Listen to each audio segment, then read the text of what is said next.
Every day we spray perfume on our skin, without a second thought.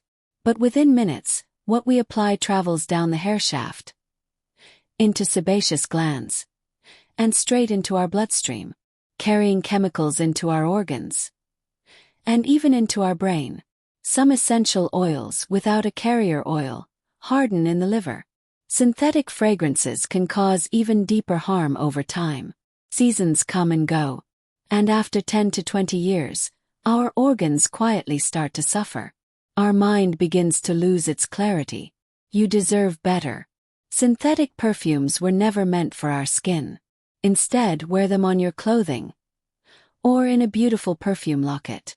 At Karoleen Keys Organic Perfumer, Robyn has lovingly created natural perfumes, pure botanicals designed to heal, uplift, and transform your mind, body, and soul. Our collection blooms in July 2025. Visit us at naturalperfumes.eu.